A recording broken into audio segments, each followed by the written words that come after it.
20 series में हम discuss करेंगे पीवाईक्यूज इकोनॉमिक्स के। आज एपिसोड 7 में हम डिस्कस करेंगे रिजर्व बैंक ऑफ इंडिया। आज से 30 साल तक मतलब 30 इयर्स में यूपीएससी ने reserve bank of India RBI से क्या क्या क्वेश्चन पूछे हैं। देखो, आरबीआई को हमने इन्फ्लेशन के अंदर डिस्कस किया, आरबीआई को हमने मॉनेटरी पॉलिसी में डिस्कस किया, बिकॉज दोनों टॉपिक के अंदर आरबीआई कहीं ना कहीं एज अ ब्रिज और एक कनेक्टिंग पॉइंट था। बट अब हम specifically reserve bank of India पे यूपीएससी ने क्या क्या क्वेश्चन पूछे हैं लास्ट 30 इयर्स में, वो मैं आपके साथ डिस्कस करने जा रहा हूँ। क्वेश्चन नंबर 1, 2001 का ये क्वेश्चन है। Consider the following statements regarding reserve bank of India.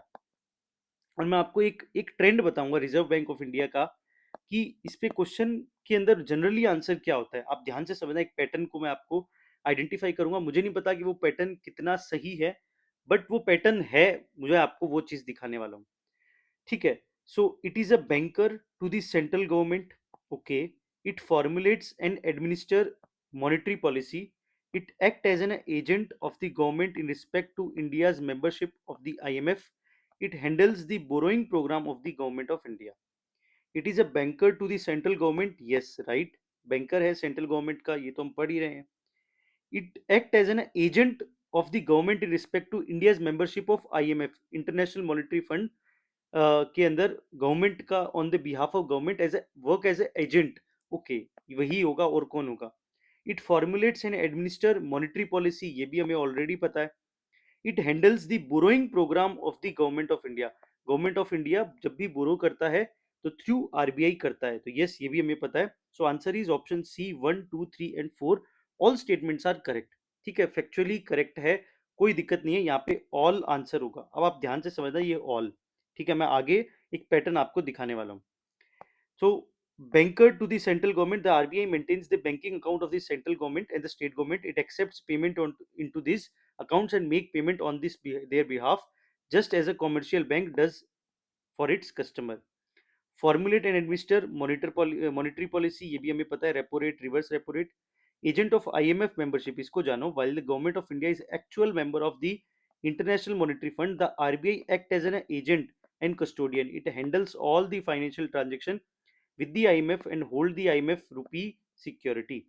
Handle borrowing program. The RBI act and a debt manager.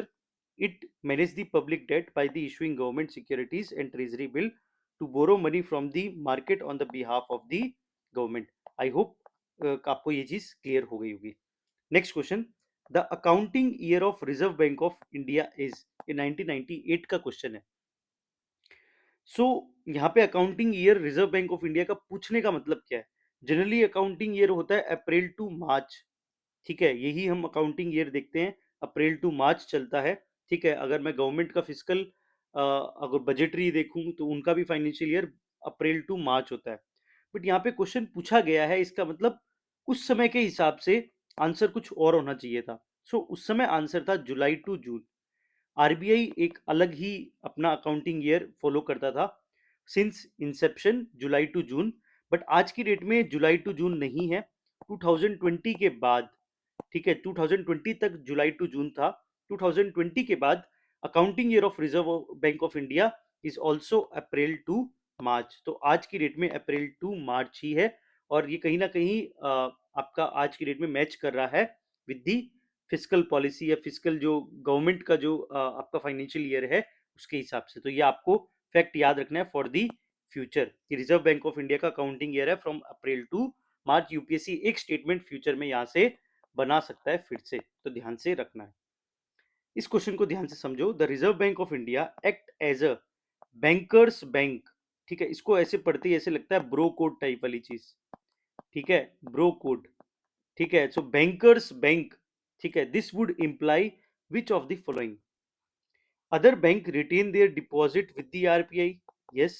तो ब्रो है तो ब्रो का तो भैया बिल्कुल डिपॉजिट रखेगा। The RBI lends fund to the commercial bank in the times of need, yes ये भी बात सही है, जरूरत में ब्रो काम नहीं आएगा तो कौन आएगा। The RBI advises the commercial bank on the monetary matters, तो एक ब्रो दूसरे ब्रो को नहीं समझा, अगर एडवाइस नहीं देगा तो कौन देगा। So bankers bank is like a bro code, you know. So answer is 1, 2, 3, option D is the correct. अब आप ध्यान से एक पैटर्न देखो कि आरबीआई का पहला भी अगर हमने 2001 का क्वेश्चन देखा, वहां पे भी आंसर ऑल था, तीनों स्टेटमेंट यूपीएससी ने सही दिए। यहाँ पे भी 2012 के अंदर आरबीआई पे क्वेश्चन है, तीनों स्टेटमेंट सही है। तो क्या ये एक कोइंसिडेंस है या फिर एक पैटर्न है, इसको कोशिश करते हैं और आप मुझे कमेंट बॉक्स में जरूर बताना। बट जस्ट मुझे एक पैटर्न सा लग रहा है। सो फ्यूचर में कभी अगर ऐसा कुछ हो तो with see the role of the reserve bank of India. मतलब जब भी क्वेश्चन ऐसे रोल वाले हैं या function of Reserve bank of India, वहां पे ऑल आंसर देखने को मिल रहा है। ठीक है, let's see the role of Reserve bank of India as a banker's bank encompasses several key functions that mirror how commercial bank interact with their own customer. So statement 1 is correct, 2 is correct, and third. First, commercial bank are legally required to maintain portion of their net demand and time liability as a cash reserve ratio with the RBI. This ensure liquidity and safety within banking system. Second RBI act as a lender of the last resort. ठीक है, इस पे UPSC ने आगे question पूछा है, when commercial bank face a liquidity crunch और financial emergency and can not raise fund from the other source, the RBI provides with the financial accommodation law against the approved security. Statement 3 भी correct है, apex monetary authority RBI performs as a advisory and supervisory function, issue guidelines, circular directives to the commercial bank on monetary matters such as interest rate, credit control, operational efficiency to ensure overall financial stability. ठीक है, next question 2021 का है। In India the central banks function as the lender of last resort, ठीक है, usually refers to which of the following. देखो word है the lender of the last resort. तो मतलब लास्ट रिजॉर्ट कब होता है, जब एकदम मतलब ऐसे हो जाए कि एकदम मरने वाली सिचुएशन है, मतलब आपकी क्रिटिकल कंडीशन है। आप ये वर्ड यूज कर सकते हो, क्रिटिकल कंडीशन के अंदर ही ये वर्ड रिजॉर्ट हम यूज करते हैं, last resort. So lending to the trade and industry bodies when they fail to borrow from the other source. Central bank in India, central bank function as a lender of last resort.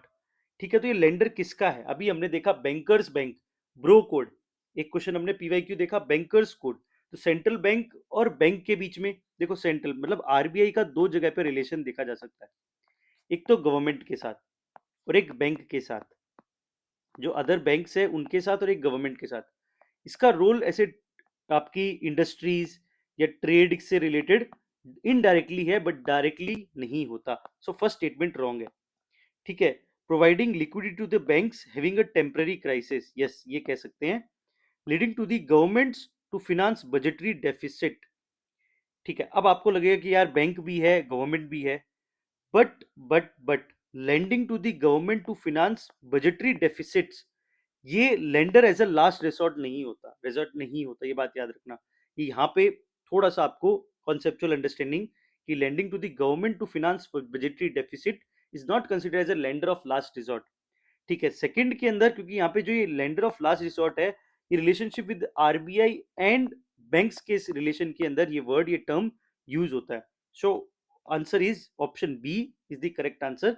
I hope आपको यहाँ पे थोड़ा सा धक्का लग सकता है option 3 के अंदर, but factually it's wrong. So statement 2 he correct है यहाँ पे। The function involves lender of last resort, involves the central bank providing emergency liquidity to solvent commercial bank experiencing temporary crisis or a bank run, especially when they cannot secure funds and elsewhere.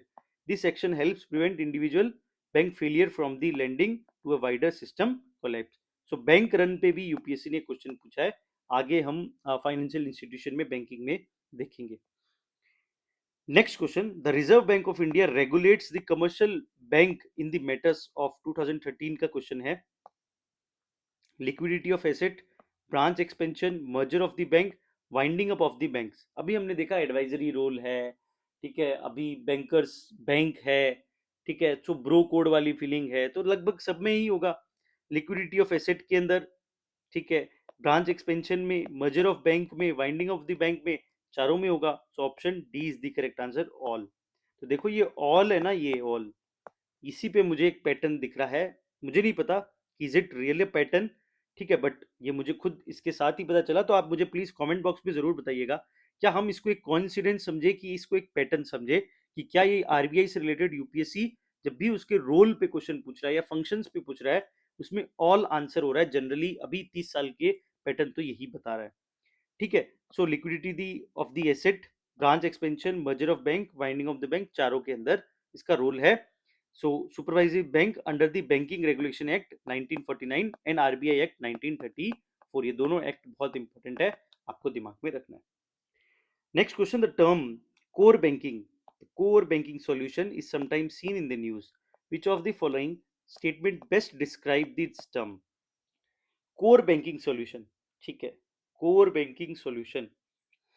It is a networking of a bank's branch with the which enables customer to operate their accounts from any branch of the bank on its network regardless of where they open their accounts. ठीक है, ये तो होता ही है कहीं ना कहीं. जैसे जीरो एफआईआर का कॉन्सेप्ट होता है कि आप एफआईआर कहीं भी कर सकते हैं, वैसे ही तो कहीं ना कहीं बैंक के अंदर भी यही होता है कि आपका अकाउंट कहाँ पे खुला है वो मैटर नहीं करता. आप डिपॉजिट या विड्रॉल कोई भी बैंक ब्रांच से कर सकते हैं. और वो कैसे होता है? बिकॉज एक कोर बैंकिंग एक ही जगह से ऑपरेट होता है, एक नेटवर्क पे सभी बैंक जो है वो कनेक्टेड होते हैं और ट्रांजेक्शन उसी के हिसाब से होता है. तो जब भी आप देखते हो, जब भी आप बैंक में, आपने ऑब्जर्व किया होगा, जब भी आप डिपॉजिट करवाने जाते हो तो कंप्यूटर के अंदर जब डिपॉजिट बैंक में लेते हैं तो वो कहीं ना कहीं कोर बैंकिंग सोल्यूशन ही उनका वहीं पे लैपटॉप में या डेस्कटॉप पे खुला होता है और वहीं पे वो अकाउंट नंबर डालते हैं और वहां पे ही. और आपने देखा होगा कि वो जब भी एक रेसिट है, जो आपकी डिपॉजिट वाली जो रेसिट है, वो कहीं ना कहीं उसको वहीं पे स्टैंप लगा के और दूसरे कंप्यूटर में देते हैं. तो वो दूसरा साइड वाले जो कंप्यूटर होते हैं वही कोर बैंकिंग सॉल्यूशन में आपके जो ट्रांजेक्शन है उसको डालते हैं. तो कहीं ना कहीं ये कोर बैंकिंग सॉल्यूशन का एक टिपिकल स्टेटमेंट है. कोई दिक्कत नहीं है, पहला स्टेटमेंट बिल्कुल सही है. It is an effort to increase RBI's control over the commercial bank through computerization. तो क्या ये आरबीआई अपना मतलब कंट्रोल करना चाहता है commercial bank through through this core banking solution, और इट्स जस्ट फॉर एफिशिएंसी? क्या ये एफिशिएंसी के लिए या फिर ये कंट्रोल के लिए? सो कंट्रोल नहीं होगा, और ये ऑफिशियल वर्ड भी नहीं है, ये एग्जैजरेटेड वर्ड लग रहा है और काफी वियर्ड साउंड कर रहा है कि आरबीआई कंट्रोल करना चाहता है थ्रू कोर बैंकिंग सॉल्यूशन. और इस टाइप की लैंग्वेज यूपीएससी नहीं यूज करेगा आरबीआई जैसे बॉडी के लिए, ये दिमाग में रखो. ठीक है, कंट्रोल वर्ड इज वेरी थोड़ा सा एक्सट्रीम है. ठीक है, और ये मतलब एक ऑफिशियल डॉक्यूमेंट में ऐसा नहीं लिखा हुआ कि the mandate of the core banking solution should be that the RBI should control over the banks. It's like बहुत ज्यादा मतलब वो लग रहा है कि वियर्ड साउंड कर रहा है. मतलब एक इंट्यूशन आ रहा है कि यार ये वियर्ड है, क्योंकि कंट्रोल इस टाइप के वर्ड ऑफिशियल में नहीं होंगे. It is a detailed It is a detailed procedure by which a bank with a huge non-performing asset is taken over by the another bank. So core banking solution है, it's sounding very positive. It's not something very negative, ठीक है? But third statement sounds very negative, ठीक है? So कई बार आपको ये negative positive भी intuition और feeling आनी चाहिए. So ये statement भी गलत है. Answer is only one. One only is the correct answer here. ठीक है, आपको दिमाग में ये बात याद रखनी है. ये देखिए, वन स्टेटमेंट सही है, दो गलत है. ठीक है. Core banking solution stand for the centralised online real time exchange. It is centralised system established by the bank that allows its customer to conduct their business from any of the bank's branches on the network, not just from the branch where they open the account. It effectively treat all network branches as a single entity for the customer. Next question. Consider the following statement. The Governor of Reserve Bank of India, RBI, is appointed by the central government. Okay. Certain provision in the Constitution of India. ये polity में word हमने देखा था, polity की series के अंदर. Constitution of India. Certain provision in the Constitution of India gives central government the right to issue direction to the RBI in the public interest. तो क्या कॉन्स्टिट्यूशन ऑफ इंडिया ये word generally सही होता था? ये तभी सही होता था मोस्टली, हमने जो पॉलिटी सीरीज में देखा था 80-20 सीरीज के अंदर, कि कॉन्स्टिट्यूशन ऑफ इंडिया अगर दो जगह पे दिया हुआ है तो चांसेस है कि एक जगह सही और एक जगह गलत हो. बट अगर अकेला दिया हुआ है तो हाई चांसेस है कि वो गलत होगा. ठीक है, चांसेस काफी ज्यादा रहते हैं गलत होने के, और यहाँ पे भी गलत है कि कॉन्स्टिट्यूशन ऑफ इंडिया नहीं है. यहाँ पे होगा section section 7 of RBI act. RBI act 1934, ये एग्जैक्ट यहाँ पे टर्म होना चाहिए, उसको रिप्लेस करके यूपीएससी ने कॉन्स्टिट्यूशन ऑफ इंडिया डाला है. सो ये एक ट्रैप है. आपको ये समझना चाहिए ये ट्रैप है, और ट्रैप को जैसे ही करोगे वैसे ही आंसर सी आ जाएगा। Third statement, the governor of RBI draws his power from the RBI act. तो देखो, कई बार क्या होता है ना कि खुद क्वेश्चन के अंदर आपको है ना एक एक हिंट मिलता है। यहाँ पे आपको आरबीआई एक्ट दिया हुआ है, यहाँ पे कॉन्स्टिट्यूशन ऑफ इंडिया दिया हुआ है। तो चांसेस हो सकते हैं कि आरबीआई एक्ट पे ही दोनों बातें थी, वो यूपीएससी ने बस उस आरबीआई एक्ट को यहां से चेंज करके एक नया टर्म यहाँ पे डाल दिया है। काफी बार ये स्टेटमेंट के बीच में रिलेशन को आइडेंटिफाई करना सीखो, ये बहुत इंपॉर्टेंट है, ये बहुत जगह काम आएगा, मैं सच कह रहा हूँ। ये बहुत जगह पे काम का आएगा। प्लीज इस तरीके से कोरिलेशन और आपस में स्टेटमेंट के रिलेशन को भी आप पीवाईक्यू एनालिसिस में जरूर देखें। बाकी मैं तो आपको 80-20 सीरीज में बताने वाला ही हूं। ठीक है, so answer is statement two is incorrect. ठीक है, why it is incorrect? There is no provision in the constitution of India grant the central government to right to issue the direction the RBI. The RBI is a statutory body, not a constitutional one. पहली बात तो ये। Second, the power to issue direction in the public interest is actually derived from the Section 7 of the RBI Act 1984, which allow the government to issue such direction after the consultation with the governor. और ये section 7 के बारे में बड़ा interesting fact है।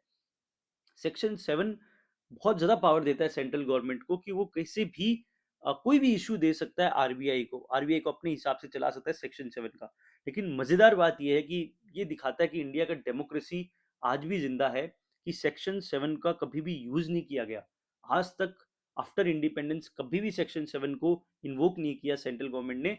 उनकी कभी भी अगर आपस में क्लैश भी होते हैं आरबीआई एंड सेंट्रल गवर्नमेंट के, बट वो मैच्योरिटी के साथ दोनों सॉल्व कर लेते हैं। कभी सेक्शन 7 का यूज करने का मौका कभी आज तक नहीं हुआ है। सो एक एक बड़ा गजब का एग्जाम्पल है जो आप समझ सकते हैं। Next question, consider the following statement. 2022 का question. In India credit rating agencies are regulated by Reserve bank of India. ठीक है, the rating agency popularly known as ICRA is a public limited company. ठीक है, Brickwork Rating is an Indian credit rating agency. Which of the statement is correct? देखते हैं manipulation कहाँ कहाँ हो सकता है। मैनिपुलेशन यहाँ रिजर्व बैंक ऑफ इंडिया है, उधर हो सकता है। ये पब्लिक लिमिटेड कंपनी की जगह प्राइवेट लिमिटेड कंपनी हो, ऐसा कुछ हो, यहाँ भी हो सकता है। अब ये brickwork rating Indian credit agency हो या ना हो, कुछ भी हो सकता है। अब यूपीएससी हमसे क्या चाहता है ये समझो। ये मैंने पॉलिटी के अंदर भी आपको ये लॉजिक बोला था, वो लॉजिक यहाँ पे भी काम आएगा। यूपीएससी हमसे क्या चाहता है इन तीनों स्टेट में? क्या वो आपसे चाहता है कि brick work rating is an Indian credit agency आपको पता होनी चाहिए? तो भैया ब्रिक वर्क रेटिंग्स आपके बारे में, आपको इसके बारे में तो पता ही होना चाहिए एज ए यूपीएससी एस्पिरेंट कि क्या भैया ये इंडियन क्रेडिट रेटिंग एजेंसी है या नहीं है। तो यूपीएससी का यहाँ पे थोड़ा कम ही होगा, मतलब ये स्टेटमेंट अपने आप में सही होने के चांसेस ज्यादा है। सेम वैसा ही कि क्या ये एक रेटिंग, कोई रैंडम रेटिंग एजेंसी की बात की जाए आईसीआरए की, और वो क्या पब्लिक लिमिटेड है कि प्राइवेट लिमिटेड है? यूपीएससी चाहता है आपसे कि आप जानो ये बात, या आपको पता होनी चाहिए, आप ये चीज पढ़ो, एग्जैक्टली आप इतना रटाफिकेशन करो, वो नहीं चाहता। तो ये भी स्टेटमेंट सही होने के चांसेस ज्यादा है।